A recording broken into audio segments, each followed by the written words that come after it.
அடிக்கடி ஒரு டாக்டரை கூப்பிட்டு மென்டல் ஸ்டேட்டை செக் பண்ணுவாங்க. அமெரிக்க ஜனாதிபதி பாத்தீங்கன்னா ஒரு ஆண்டுல ஒரு முறை மென்டல் ஸ்டேட்டை செக் பண்ணுவாங்க. தவறா சொல்ல முதலமைச்சரை பத்தி ஒரு மருத்துவர் சர்டிஃபை பண்ணி டாக்குமெண்ட்டை வெளியிடுவாங்க. American president is fit to lead America. இன்னைக்கு முதலமைச்சருடைய இந்த முகநூல் பதிவை பார்த்த பிறகு எனக்கு கொஞ்சம் சந்தேகமா இருக்கு. முதலமைச்சர் அவர்கள் ஃபிட் டு லீட் தமிழ்நாடா அப்படிங்கிற சந்தேகம் எனக்கு இருக்கு. யாரும் சொல்லாதப்ப, அதை பத்தி யாரும் பேசாதப்ப, அதை பற்றி யாரும் கருத்து சொல்லாதப்ப எதற்காக அனைத்து கட்சி கூட்டத்தை கூப்பிடணும்? இது பிரதமர் அவர்கள் கொஞ்ச நாளைக்கு முன்னாடி பேசின வீடியோ நான் பிளே பண்ணிட்டு சொல்றேன், கொஞ்சம் தயவு செஞ்சு கவர் பண்ணுங்க.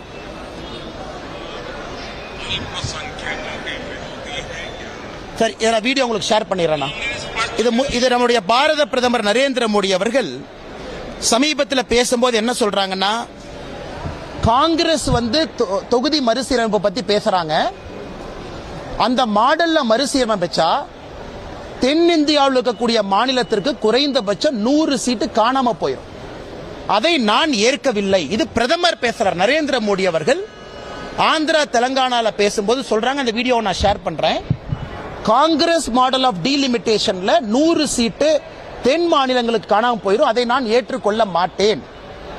எதற்காக காங்கிரஸ் புரளி பரப்புறாங்க? இது லோக்சபா எலெக்ஷன் அப்ப எதற்காக காங்கிரஸ் கட்சி புரளி பரப்பணும்? இது பிரதமர் அவர்கள் அதிகாரப்பூர்வமாக சொல்லி இருக்கக்கூடிய கருத்து. அப்படி இருக்கும் பொழுது பிரதமர் அவர்களோ பாரதிய ஜனதா கட்சியோ என்டியோ அல்லது பாராளுமன்றத்தில் நம்முடைய பாராளுமன்ற விவகாரத்துறை அமைச்சரோ யாருமே தொகுதி மறுசீரமைப்பு பத்தி பேசல.